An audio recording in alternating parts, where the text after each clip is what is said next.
We are thrilled, ladies and gentlemen, to have with us actually a house full of people today. Bob Seidenschwartz joining us this morning, along with guests, of course, John King, our show producer, the Montana World Affairs Council on the radio. And today we are delighted to have Karen Adams, the super forecaster, we like to call her. Hello, nice to be back. How are you? Great. All right, great. And you brought a special guest with you, Abhishek Chatterjee, a political science professor at the University of Montana. How are you, sir? Good. Hello. How are you? It's a pleasure to meet you. All right. So now, Bob, you're over there, aren't you? I can't see you. Yes. Of course, he's tall. Good morning, Peter. I can see the top of his good morning. forehead. Welcome to our guests. Good to see you guys. Now, Bob, what's it all about today, sir? Oh, look, all the shows are special, but some days I just get a little bit more excited when I have, Karen's been on the show before, and Abhishek. So this is going to be a very broad-based but very insightful, in-depth discussion on geopolitical issues and economics, government, who's winning, who's losing, how do you look at this, what are the different types of assessments that we have. So, let's start with kind of that 30,000-foot overview and let Karen just give a little bit of assessment in terms of what are some of the countries right now that are on the rise. All right. And as a result of being on the rise, what are some of the specifics behind that are lending itself?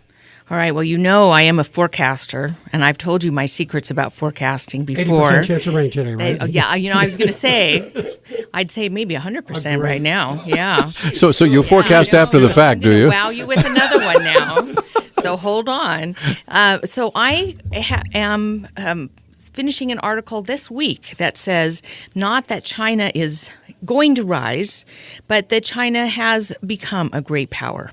China now has the capabilities to match the United States across an array of capabilities, not one for one. It certainly hasn't matched the U.S. in terms of every military capability or every economic capability, but China now has enough capabilities, and in particular enough economic capabilities to stand on its own with regard to American sanctions, and that means that the U.S. is going to have to take the Chinese wishes more seriously into consideration. Now, please forgive me for being the ignorant one in the group, and that's usually my role here. So are there currently sanctions against China because of some human rights violations that are going on, or what? No, there aren't any big sanctions against China right now. Okay. This is more about the possibility that China could be above all that. Could levy sanctions reciprocally on the U.S. now. Wow. Yeah, and this is as a result of some currency deals that it has made with major U.S. trading partners.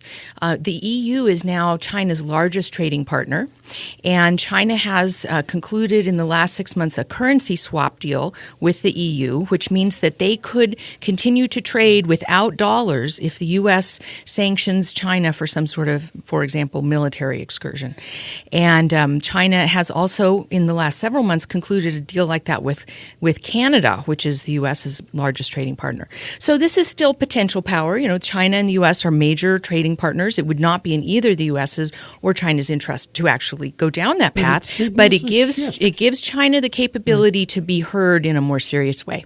It signals a shift, though, in what has been a dominant scenario for the U.S. in terms of the dollar since World War II. Right. And I've been paying close attention to this because you read articles and hear about this. So give us some of the implications of what this means, though, in terms of U.S. relations, not just with China, but with trading partners like the EU for the U.S.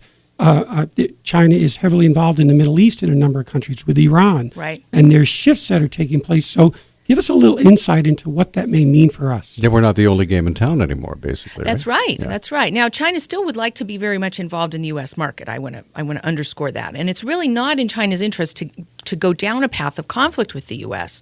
So there's a lot of attention now, for example, on Chinese building up islands in the South China Sea. Does that mean it's going to try to take over more territory? What's going to happen to Taiwan? That sort of thing.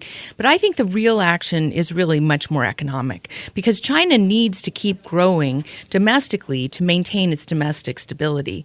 So I think that the more important implications are sort of in the diplomatic realm. Mm-hmm. That when the China says, we'd really like the Saudis to stop bombing in Yemen, that the Saudis and the Americans are going to listen more carefully. They have gravitas. That's now. right. That's right. Something they've really, they've had sheer numbers before, but they haven't had this kind of political power before, right? Right. Uh-huh. Okay. Now, preventing any twilight struggle between the U.S. and China. A lot of people think about the world in terms of the Cold War, what we call the bipolar world back then, and the aftermath where the U.S. kind of rose for quite a long time as, until today. Apparently now there's a bipolar world again. That's right. Now, you had mentioned that it was bipolar because of currency deals that China had made with partners. Mm-hmm. So who are these partners? What does the Team China look like that balances out the United States, in your opinion? I think this is one of the challenges I've had in writing this piece. It's called Back to Bipolarity, and it makes it sound like we're going back to the Cold War, doesn't it? It conjures up these ideas of the Eastern Bloc and the Western Bloc, and never the twain shall meet. And I just don't think it's going to work that way because, as I've mentioned, China's largest trading partner is the EU, which is a major trading partner of the U.S., and our major trading partner, Canada, is also a major trading partner of China. So the world is extremely interrelated now as a result of all the globalization that happened after the Soviet Union fell apart. So it's not going to look like the tightly bound alliances. It's going to be more like coalitions of the willing, to coin a term. Ha ha. That's right. And I think we've seen already just in the last month with China putting together its new infrastructure bank, the way that can work on a particular issue. Countries that usually we kind of take for granted lined up behind China. To promote new economic deals to promote growth worldwide. One of the things that Bob is constantly talking about on this show, whenever we talk about economic issues, grab that microphone, Bob. Pretty much, it's all about what's best. Basically, economic self-interest, right? And isn't that what these countries are doing right now, Bob? Yeah, I don't think there's a country on the face of the earth that, first of all, their nationalistic and economic interests come first. How do they form relationships and alliances to further those interests at the same time, maintaining good relations on the fringes is one of the challenges. And, Karen mentioned something about China. China's going from an export economy, and still will be, to more of a consumptive economy internally. And I'd like Obishek to kind of comment a little bit on when a country is going through transitions like this. This has implications both from a political standpoint and economic standpoint. And anybody paying attention here, China has banking issues, has real estate bubbles. So there's some internal situations when we come back from the break that we'll have Obishek comment. Good job, Bob. You caught the signal. I didn't have to throw a pencil at him or anything. So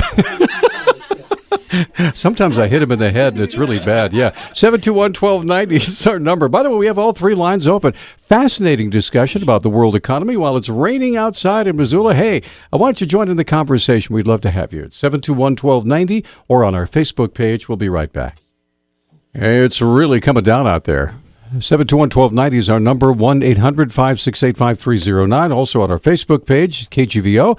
And right now, joining us in studio, Karen Adams. Of course, we have Bob Seiden-Schwartz and Obishek Chatterjee, who's a political science professor. Now, you just addressed a question. Could you kind of restate that for us, Bob, so we can get back on track?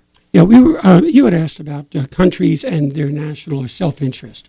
And I'd like Obishek to kind of address that a little bit in terms of what does that actually mean, and kind of distill this down for us a bit here. So, we think of countries having self-interest, economic self-interest, etc. I would like to complicate that a little bit because if you think about countries, they're not monolithic. They're not one thing. Countries don't have brains. Countries don't think alike. So if in the United States, in my classroom, I ask my students, maybe 30 students, about economic self-interest of the United States when it comes to a particular economic policy. And I get 5 different answers about what is in the U.S. self-interest, economic self-interest. And that actually holds for every country in the world. Now, when we're talking about China, of course, it's going through huge economic change. It has been since the 1970s, since Nixon visited China, and that was sort of the opening. Now, when we talk about Chinese self-interest and the currency swaps, their monetary policy of keeping the yuan cheap vis-a-vis the dollar, etc. Now, all this is not necessarily in the self-interest as we think of it, obviously, of China as an entity. So, for example, in the last at least 10 years, they've had increasing labor problems as more and more people are displaced from the villages and they're forced to go and live in the cities. And these transformations are happening almost overnight. And this is creating huge labor tensions. There have been strikes. Workers have tried to kill the managers. I'm sure there are infrastructure problems too, right? Yeah, I mean, the pace of growth is just staggering. My dad visits China every now and then. And he's told me that within a space of 6 months, entire big city areas completely change. So it's a country constantly under construction, and it's just staggering growth. And as Karen mentioned, that's actually a conscious strategy on the part of the party to keep certain tensions under wrap. As long as you can provide jobs, that's sort of the trade-off. America went through that back in the 1800s with the rapid expansion, but we did it almost, in a vacuum because we didn't really have to deal too much with the rest of the world. Right now, China's going through that, but they have the rest of the world literally looking over their shoulders with their hands out waiting to be trading partners. Exactly, and that's a very, very good point. There's a very famous American sociologist, economist, philosopher, Thorstein Veblen, who not many people read these days, unfortunately, who pointed out that there are some advantages, and actually Veblen, and then there's another economist, Alexander Gerschenkron, who pointed out that there were advantages to being laggards because you know what people have already done, and then you try to telescope a process which took other countries 100 years into about 10, 15 years. That's what the Soviet Union did. If you think about what happened when they turned a predominantly agricultural country in the early 20th century into basically one of the most industrialized countries in the world by 1960s at great cost. Industrialized. Well, it only came out later that it was at the cost of millions of other people, right? Yeah. But this is what I'm saying. When you talk about country self-interest, there are always winners and losers within the country. This is not a monolithic interest. Let me bring this up because I think it's my biggest challenge to the bipolar world idea.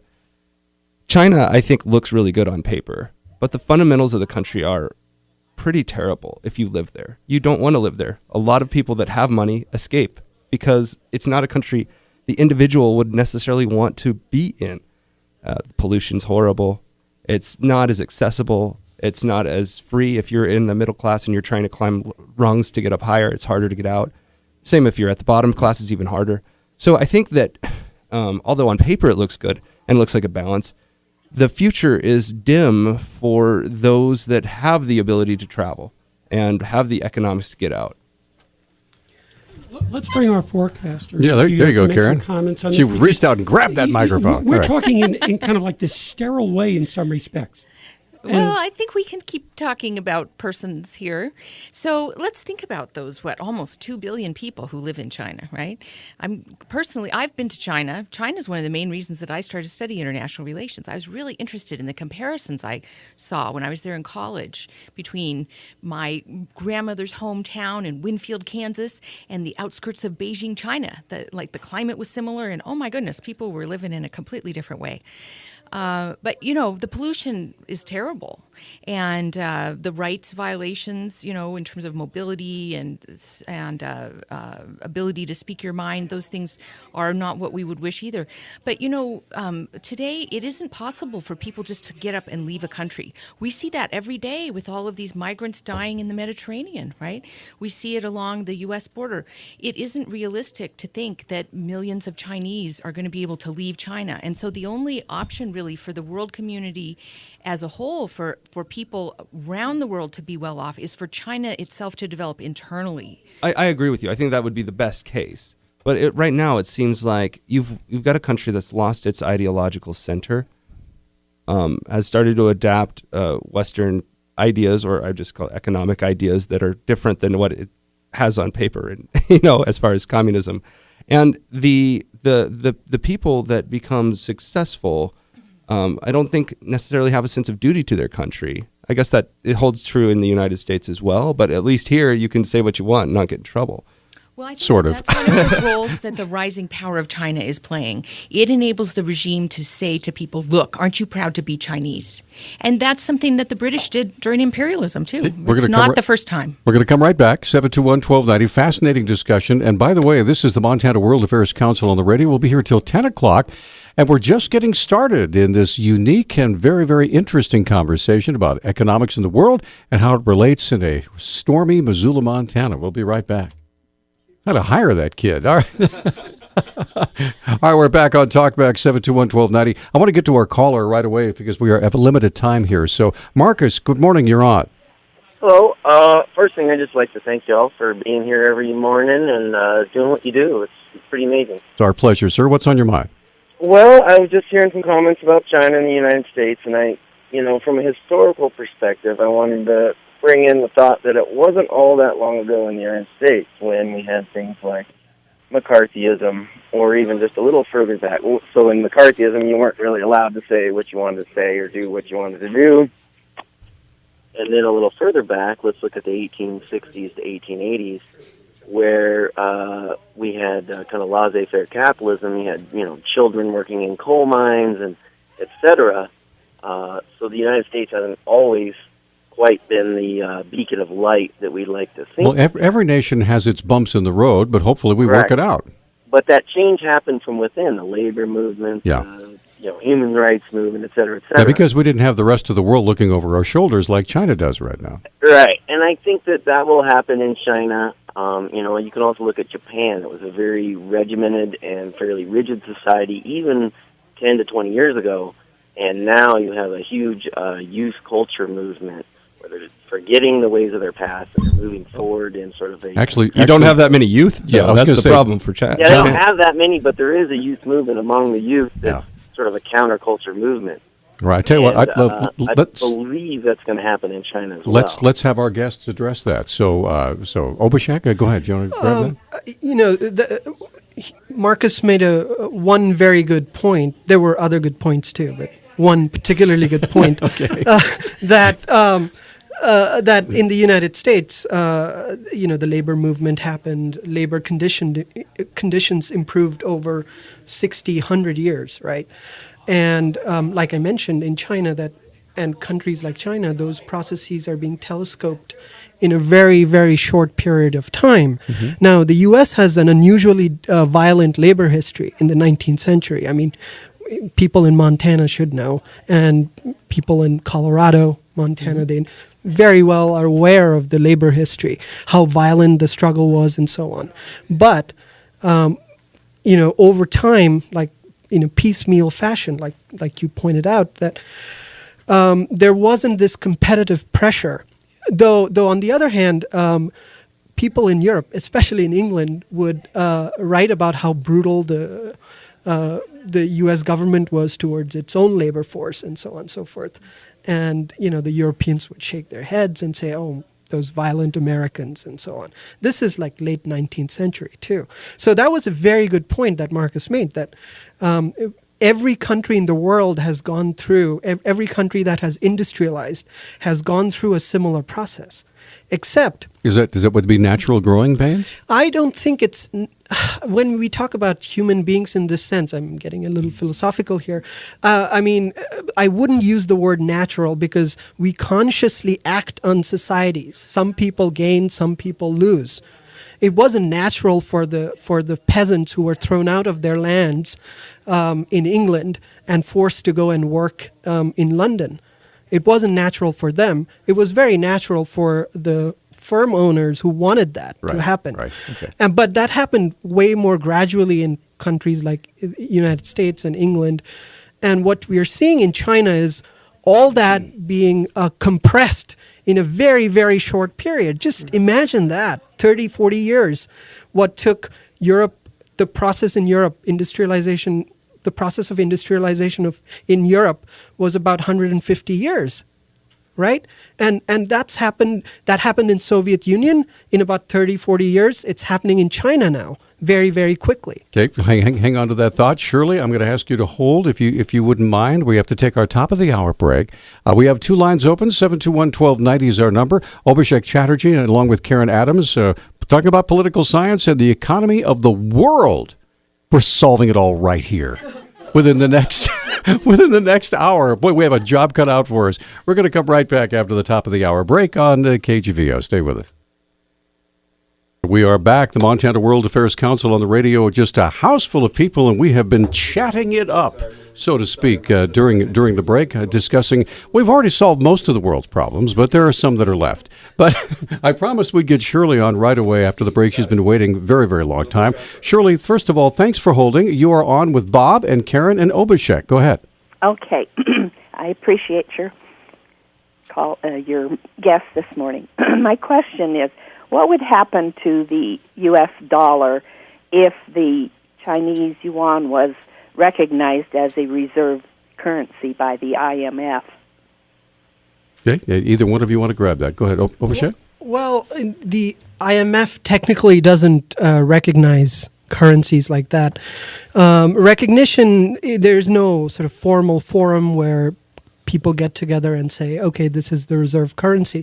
It's just so happened that after World War II, there was a short period where the world was on gold standard for a while, and then after the Vietnam War, Nixon took the U.S. off gold standard, and so dollar became the reserve currency.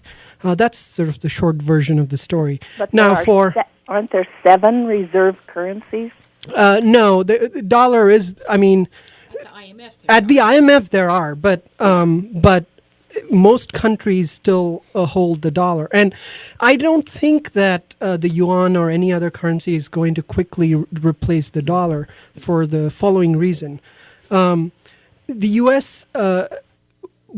Still remains the sole superpower. I mean, we can talk more about this, and two.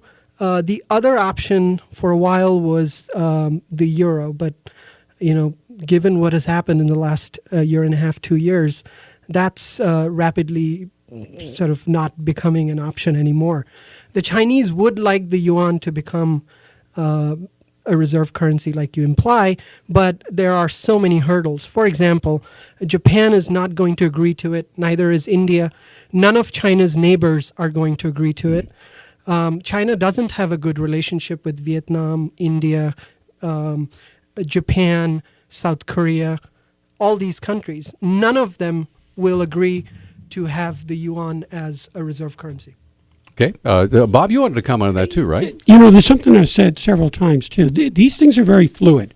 They will ebb and flow. But as a nation, what you do to get your fiscal house in order, what you do to make sure that you have an entrepreneurial environment, your regulatory and, your regulations, your political issues, that the strongest thing you can do for yourself is to make sure that you're trying to fire on all cylinders.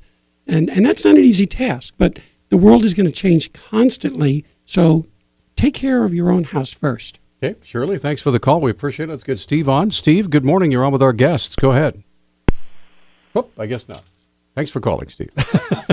Better luck next time. All right. I had something I wanted to interject into the conversation. We were talking about the bipolar world. Do you see a future with more poles?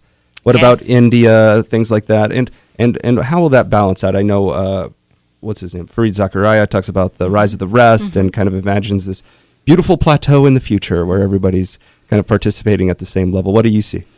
Well, I don't think we'll ever be to a place where everybody's participating at the same level. I mean, there's 193 countries in the world, and there are vast power differentials between them.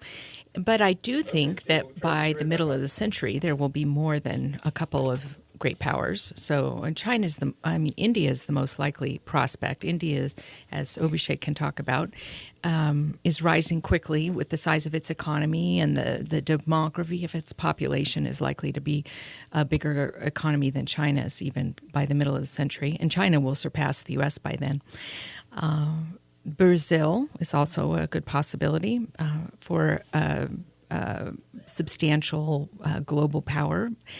But it's going to take a while for all of that to happen. I think it's a good thing. I think it's a bit like having a free market, right? It's nice for people worldwide to have a lot of different options. And so even to Shirley's question a minute ago about a reserve currency, I think it's good for there to be competition internationally between countries because it creates more efficiency in some way. It also creates inefficiency, in terms of military spending and military elements of competition. But I think overall it's a good thing for there to be more big players than just one or two. In the past, humanities has solved conflicts between multipolar world views with war. It's usually an ingredient in the resolution. Are you optimistic that we'll be able to do it differently in the future? Yeah, you noticed I've said I'm not only forecasting, I'm actually calling that China has risen to great power status, and you notice they've done that without a war. That's actually one of the reasons that this is a contentious thesis, because usually great powers rise as they kill off somebody else. But with nuclear weapons, it's so dangerous for great powers to come into their status through war that I think the competition is going to continue to be displaced. But that doesn't mean we aren't going to have a lot of military parades and swaggering. It's got to be done a lot more creatively. That's right. Yeah. So Karen, in terms of when you were looking at your forecasting, economic integration is conceptually and in many cases in reality lends itself to better cooperation where we have interests that overlaps. If I was to look at a region and say where the possibility of a conflict, nuclear, would exist, would be in that band along the Middle East. Did you look at anything in that area in terms of your forecasting as far as what would be an area strategically that has the greatest potential for historically what we look at as military conflict, for a nuclear conflict? Well, I think there's a difference between nuclear conflict and military conflict. Yeah. It isn't predicting much, Bob, to say that the Middle East is going to have war. I know that. I think it's going to rain today, guys. It's That's raining, my kind of 100% chance of rain today. But I would agree. In terms of the strategic and political environment that exists in this area relative to what you're just describing. Right, and that's a legacy of historical great power politics, right? The British, the French, they all built those countries with these divisions that are continuing to bother everybody today. And of course, the place is endowed with this resource that everybody runs their economies on. So the trick is going to be alternative fuels. That's when the Middle East stops being the place where everybody is competing. That's way down the road. Tell you what, we're up against a break, and we have callers. We have Steve. Steve is back. We have managed to... go ahead, John. Oh, we all right? Oh, we need to give away some coffee. To give away some free coffee. Yeah, we have one line open, and I don't think it's going to be open for very long. We've got the Rocket Coffee giveaway. We got toast, your choice of spreads. All you have to do is call 721-1290. Don't have to predict the future.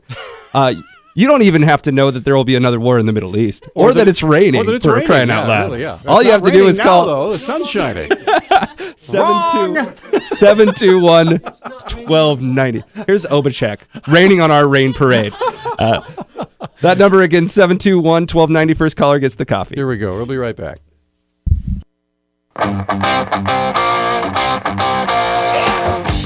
We're back on Talkback. 721-1290 is our number, and we do have a winner. That's right. It's the birthday girl. It's the birthday girl, Sue Orr, who's also wanting to chime in on the conversation later, so we'll talk to her in a little bit. But yeah, Sue won coffee at the Rocket Coffee stand, which is in the Garden City Garden Supply. So okay, check it out. Let's get right to the phones, and I'm apologizing to Steve. I'm not sure if I cut you off or it was just Ma Bell or whatever, but Steve, you're on. Go ahead. Well, thanks. I think the rain washed away my cell signal. But my question is, due to the choice that China has made, especially the single channel philosophy that they had, there's going to be a large number of unmarried men, and the problems that those are going to cause for China, combined with China's lack of natural resources as Russia depopulates, is Russia going to look towards Siberia as possible source of resources, and possibly toward Vietnam or Laos as a source for women to meet the needs of unmarried men? Okay. Well, let's let him answer that question. So go ahead. I would say that's a big factor in the Russia-China relationship. Russia is resource-rich, and as it expands into the Arctic, as the Arctic melts, it's going to be an even nicer trading partner for China for those raw materials that China needs. So I think China's thinking big on the seller end. Karen, explain a little bit. You said that if Arctic is melting, there's a very significant trade scenario that kind of gets unleashed if some of these sea lanes open. Would you Right. expand a little bit So about what that actually means? So it's good news and bad news. Bad Right. news for the environment, good news for the economy.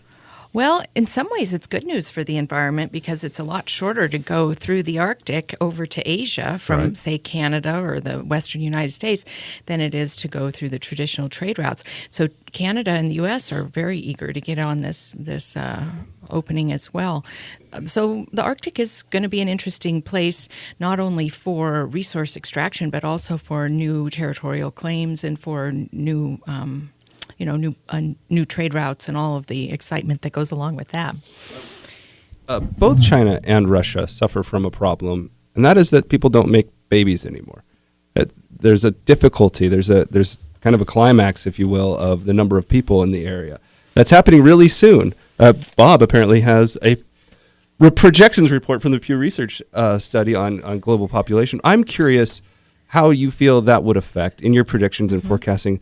And my basic question is, when do you see China peaking, if it will, as far as a competitor with the United States on the charts? That's a forecasting question I would not make. I would not take on. That's where I go close to 50-50. Think about all of the choices. But on your show, John, I will buck up and answer this question. No, I've learned.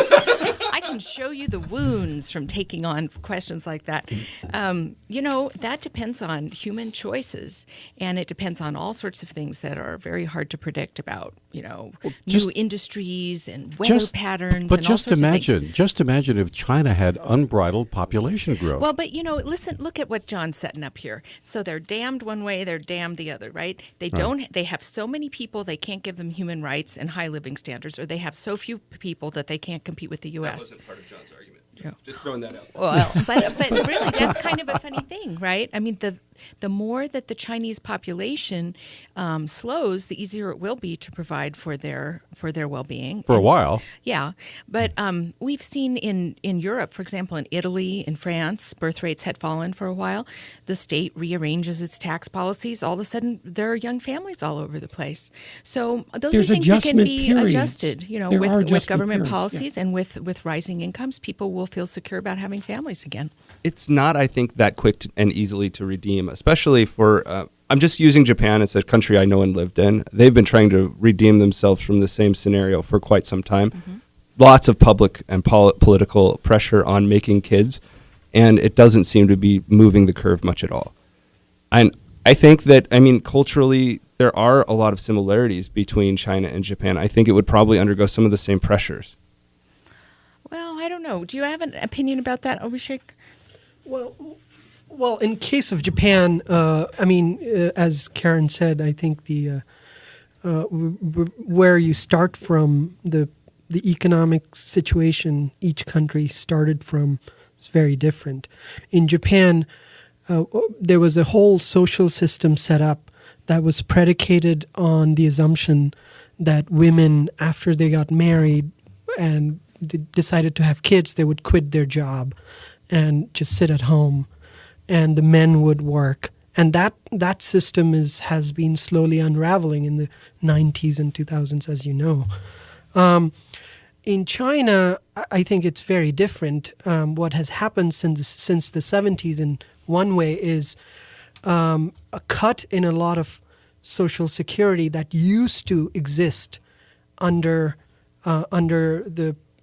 before they underwent sort of the economic liberalization process in the late 70s. So if you look at the data on the number of doctors per thousand and availability of medical care, medical insurance, the government has actually cut all those things since the 70s and 80s, hoping, as Karen said, that the growth rates would be fast enough to more than make up for the loss of social safety net. Now, we don't know. I certainly don't know enough to predict what's going to happen. I don't have the data right now. I don't know. But the situation is very different in Japan.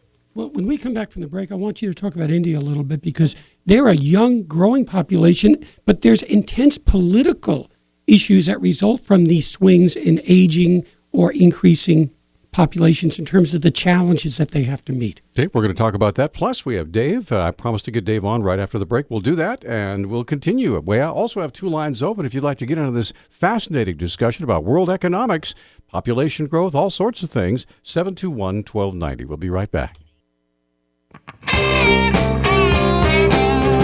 Hey, thanks for joining us on Talk Back. Here it is Wednesday. We have a house full of guests, basically, and hopefully we need water. We're good. Everybody's got everything they need. Let's get to the phone and talk with Dave. Dave, you're on with Obishak and Karen and Bob and John and Peter and a cast of thousands. And Cluck the Wonder Hen. Now, go ahead. Good morning. You talk about free trade. Free trade doesn't necessarily prevent big wars.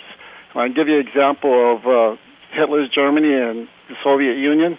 They had lots of free trade, but didn't prevent them from going to war. Well, you also had a Hitler. Well, there's lots of Hitlers out there. Okay. But all right. As far as going to war, Hitler thought that Russia or the Soviet Union was weak. That's what started the war. If the United States wants to prevent a big war, it has to be strong. And that's what prevents big wars.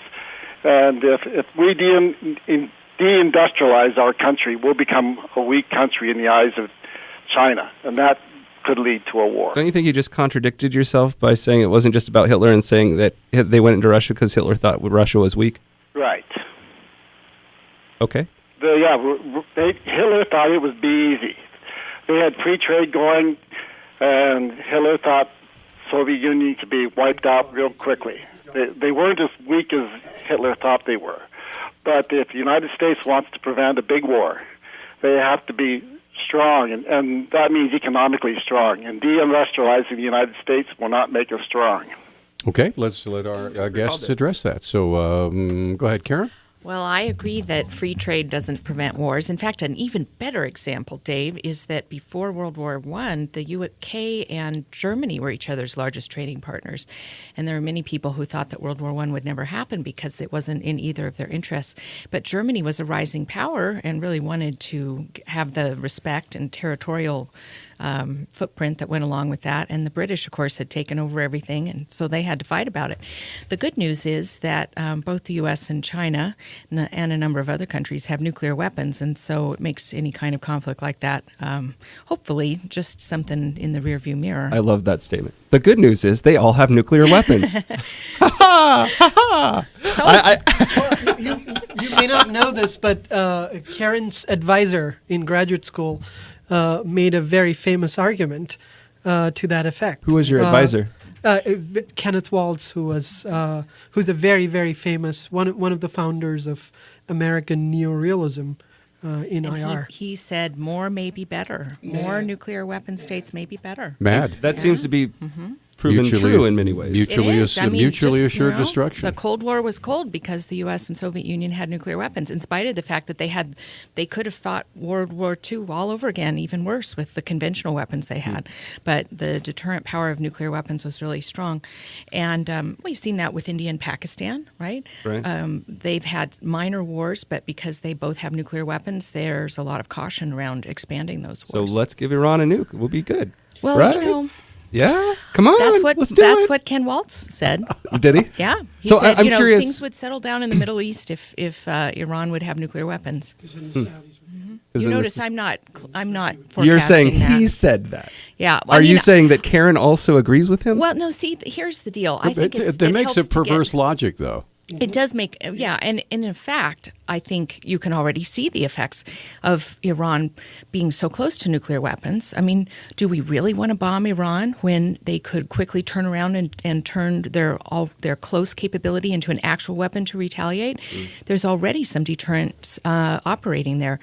So I think the bigger picture is maybe a little bit easier, and that is to say, regardless of what we do, countries that feel insecure are probably going to go ahead and get nuclear weapons, and I do think that dampens down military conflict that involves them. I would love to talk about nuclear weapons and Iran, but one of the things I know our callers wanted me to talk about in this week, and I think this is my best chance to do it, is about this trade deal that's been debated at the United States. I know Obishek's somewhat of a pro on this. You actually got to go into the secret room and read the script, I assume, right?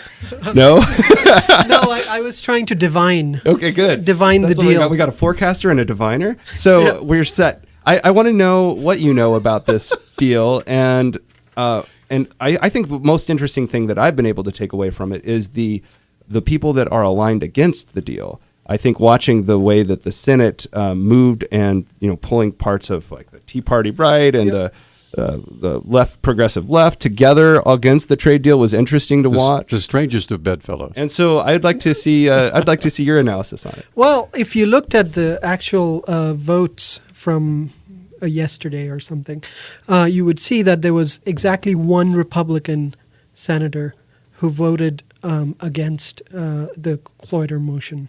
Right? Could you please, for the audience purposes, talk about what is this trade deal that So, we're describing? Give the so- acronym and what this is about. So we're it's assuming called- everybody knows. So go ahead. It's called the Trans-Pacific Partnership. It's a sort of, I mean, the details are sort of murky because the president doesn't want it to be public because he wants one vote in favor or against the deal. He thinks too many cooks will spoil the broth.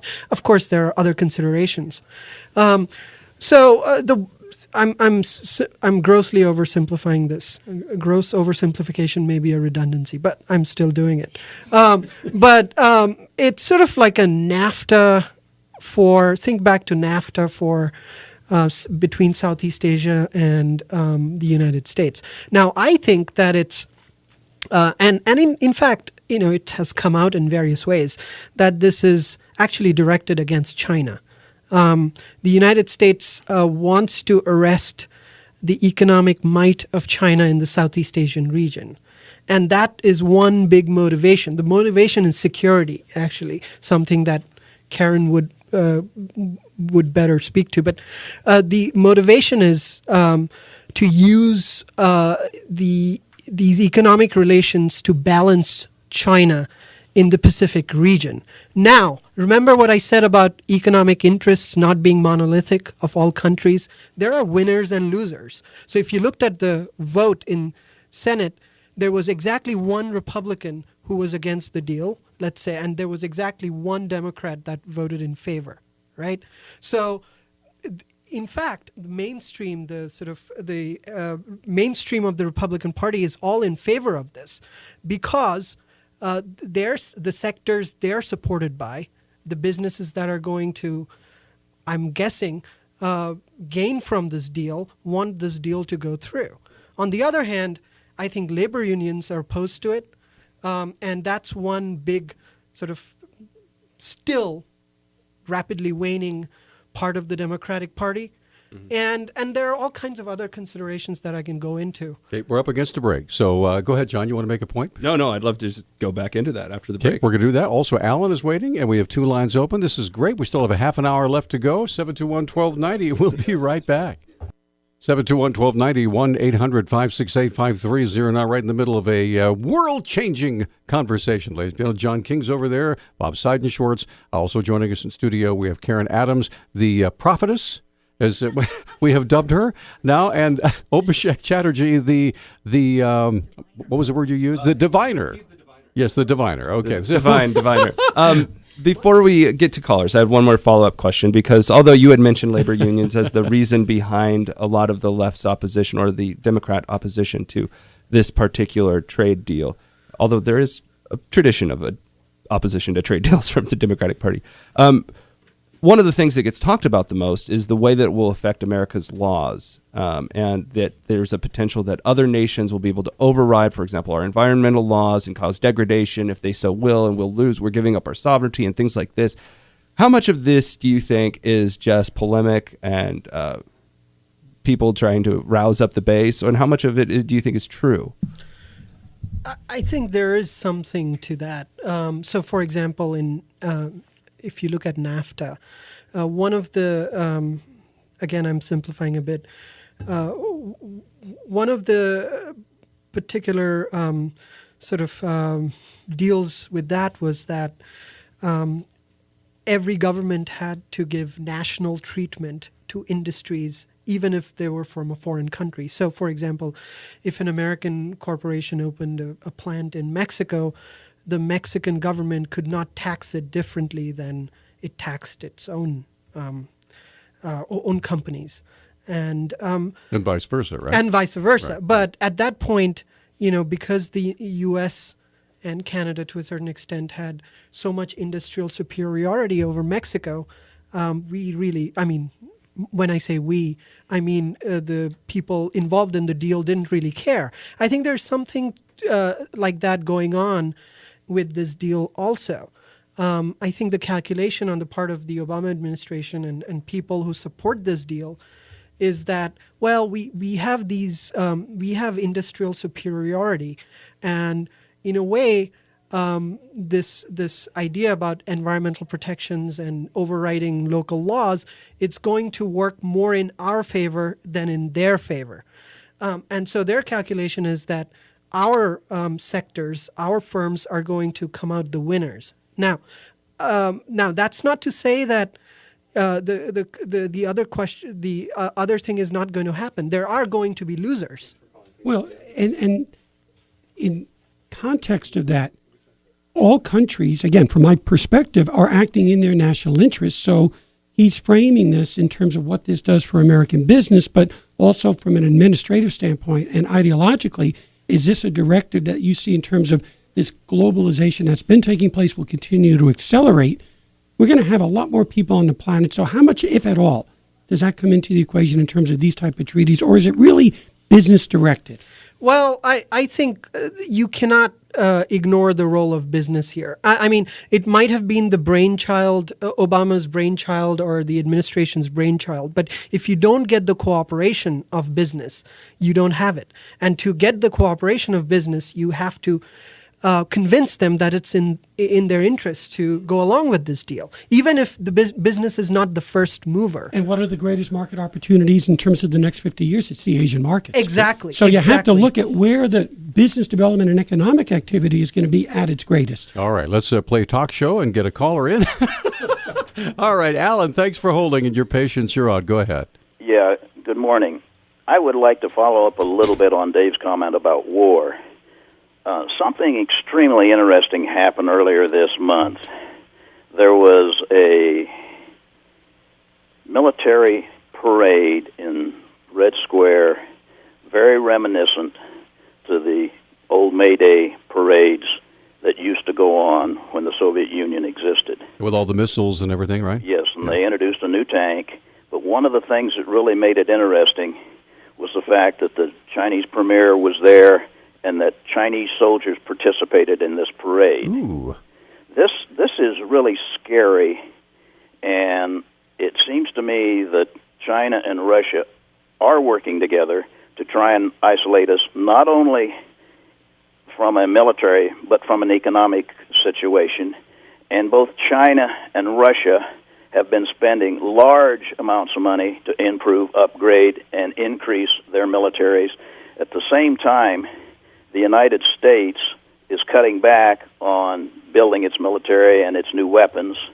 And I want one more comment on nuclear weapons. This idea that nuclear weapons deter is certainly true, but only if you have the willpower to use them. The United States quit testing underground nuclear weapons in September of 1992. I was at the Nevada test site at the time. We have not conducted an underground test, nor have we built a new nuclear weapon in the last 23 years. Most of our nuclear weapons come out of the 70s, and I would sincerely like to see us pull one or two out of stock and put it underground and see if it goes bang. Okay, thanks, Alan. So I'm sure the warranty's well off some of those. Oh, well, actually, I'm pretty confident about this one. I think it would still go bang. And there's a lot of other ways to do tests now. There's a lot of simulation testing that the U.S. military is still doing down in New Mexico, for example. I have a physicist friend who's involved in that. So I'm confident that our nukes are still powerful, and I think that they still do a fine job of deterring. The U.S. has the largest military budget in the world. We spend 5 times more than China still, and we're spending more and more every year. So I'm not really worried about the U.S. being able to defend U.S. interests internationally. But I do agree, Alan, that it's very interesting to watch the Russian and Chinese military cooperation. This year, this week, the Russians and Chinese are exercising in the Mediterranean, and they just finished a small exercise in the Black Sea. Both of those are really significant signals that they intend to stand up for what they believe is in their interest, while the U.S. does so as well. So we're in a new era. It's an interesting thing, but I don't think that war is inevitable in this situation between the major powers. Okay, the dance continues. We're going to continue. Catherine and Craig, we'll get your calls on here in a moment, and we have a line open, 721-1290. We'll be right back. All right, we're back on Talkback. 721-1290 is the number. All right, now let's get right back to the phones. And Catherine has been waiting very patiently. Catherine, you're on with our guests. Go ahead. Good morning. Martin Ford, who's a Silicon Valley computer programmer, has just written a book titled "The Lights in the Tunnel." I don't know if you've run across that. This explores the economic and societal implications of an increasingly automated world, one aspect of which is a global human labor wage that will tend towards a mean with little variation. Another one is global immigration increasing in a decreased national boundaries, continual creative destruction of human professions, an example of which came out in the news today, which is anesthesiologists, right, and medical technology that can be automated. So there'll be a continual need for skill upgrades to remain viable. His contention is that this coming economic, societal, and governance dislocation will lead to a massive upheaval in the near future. So I was wondering how you would see that. All right. Thanks, Catherine. Appreciate the call. So either one of you, Karen or Abhishek, go ahead. Abhishek, it's all yours. The global wage, you mean, well, you know, it's interesting because at the dawn of neoclassical economics, when people started creating economic models, state boundaries did not factor into the economic models. That's why you get equilibrium wages and equilibrium everything. In fact, you go back to the 19th century, David Ricardo's models of free trade, etc., do not assume national borders or states or countries, etc., etc. That's why they were considered problematic. Now, so there's nothing new about this imagination. Let me put it this way. This imagination has been with human beings for about at least written down form for 200 years, that there will be one global wage. In fact, again, you go back to classical economics models, you can prove a theorem showing that there will be one global wage. Given, you can introduce other assumptions into these models and find out how the implications change as you change certain assumptions. So this is certainly not new. People have been thinking in these terms for about, like I said, 200 years. But what is interesting to me is that how long it has taken for wages for even interest rates in certain markets to harmonize. So this implies that there are still. I don't want to use, for various reasons, I don't want to go in here. I don't like that vocabulary. But there are still inefficiencies that are causing interest rates not to harmonize and et cetera. So I don't think whatever this gentleman writes, Martin Ford, I don't think it's going to happen in the next 50, 60 years if we're still alive. I mean, if we don't destroy the planet, that is. And the other war thing doesn't break out. The other thing is that the assumption that increased technology is going to be bad for humanity, right, when oftentimes it's the increased technology that's made life better for individuals, and we eventually find other things to do besides mining our own coal rather than using machines or whatever.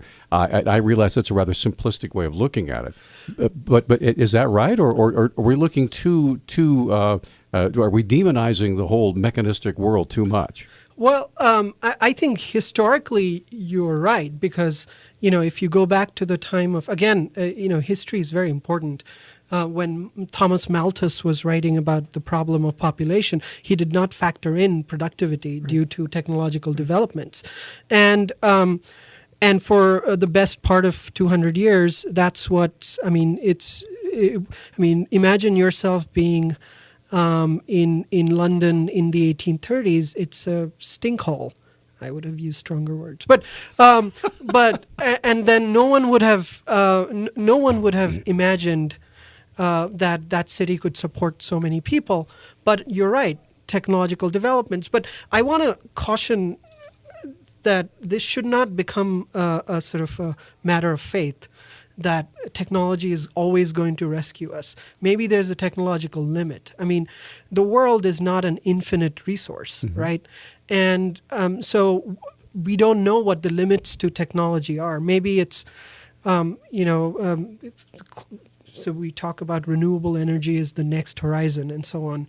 We'll see. Incentives are not quite aligned for that to happen very quickly. Hey, we're up against this a 1-minute break, and we do have Craig, who still wants to get his question in, and only about 8 minutes left in the program. And I think we can just tell Rush to take a hike, and we'll just stay here until 1 o'clock. No, I'm just kidding. We'll be right back after this 1-minute timeout.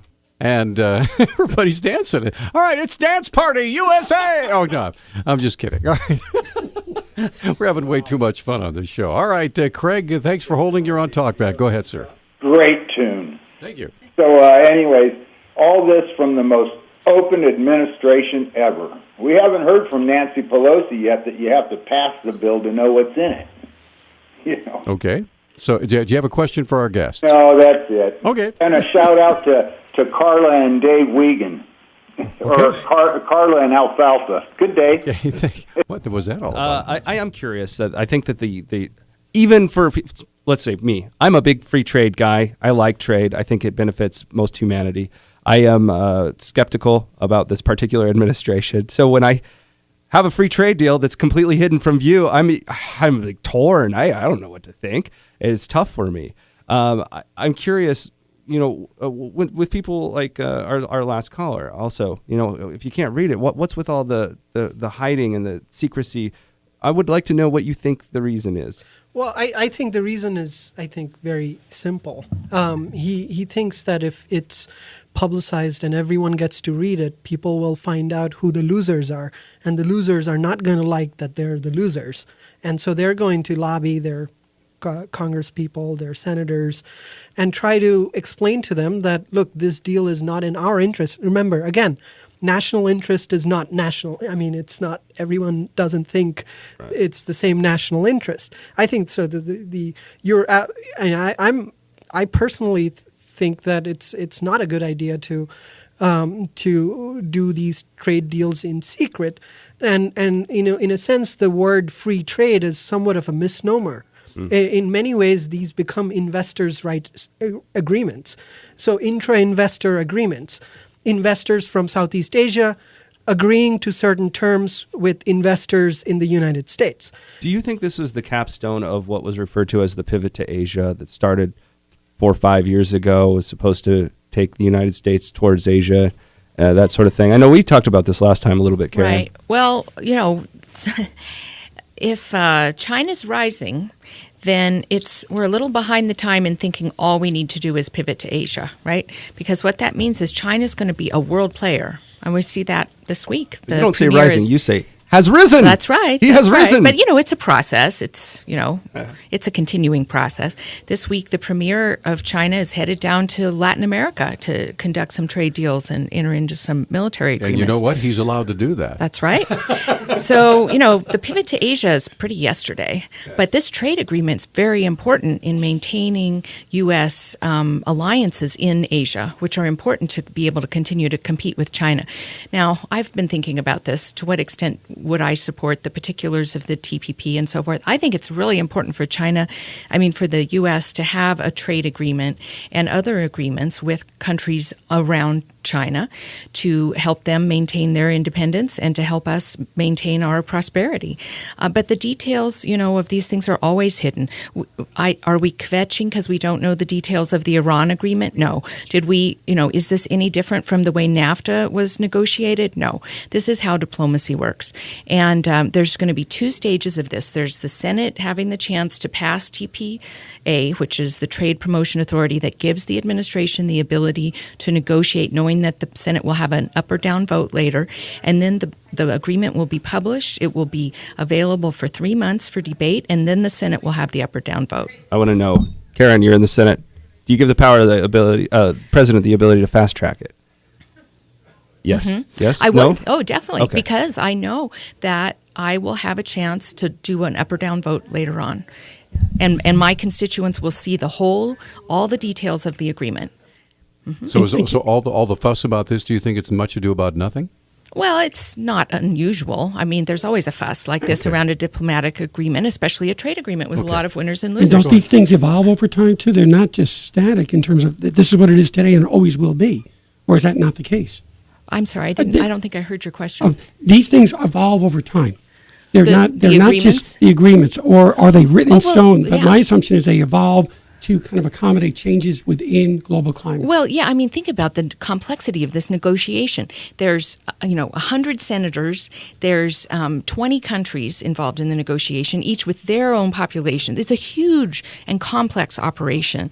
And so the administration has to play to two audiences. It has to reassure the U.S. that this is going to be in broadly America's interest, and it has to reassure its negotiating partners that this is going to be a good deal for them, even though historically, trade deals have mostly benefited the U.S. It's complicated. So is this an all or nothing deal?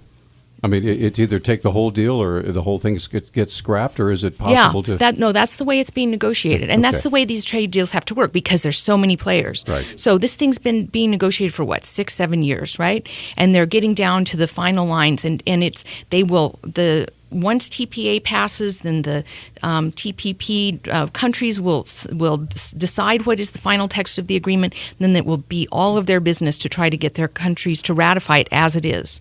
So it's up or down. Okay, we have about a minute left in the program, and Dave, I wish we had time to get your call, and I'm so sorry. But anyway, so as you guys move forward, if folks want to get more information about what you folks do and to learn about some of the things that you're doing, what can we read? Where can we go? Well, you can follow me on Twitter, for heaven's sakes. Yeah. Google Karen Ruth Adams, University of Montana. You'll see me there. I don't tweet very often, but I tweet good when I tweet. Obi Sheikh, where can they find you? Well, I don't have much of a presence. It's strange, but I used to have a Facebook account, I think. So I'm sort of You have an email address. I do have an email address. Okay, yes, go for it. I have. So my first name dot my last name at umontana.edu. If you go to the Political Science Department website, There you go. At the University of Montana, you should be able to see my smiling visage. And we would spend the rest of the morning spelling your name. So anyway, go ahead, Bob. Let's wrap. I just want to get these guys back. We're just scratching the surface. We never even talked about India, so we will have you back to have that discussion too. All right. Yeah. Thank you, guys. And what's coming up on tomorrow's fabulous program, John? I just read an interesting article in the Wall Street Journal by Fergot Roth is her last name. She's been on before. She's going to talk about the effect of this economy on the graduating class. All right, super. That's going to do it for Talk Back. Thanks to all of our guests and all of our callers, and we'll see you tomorrow.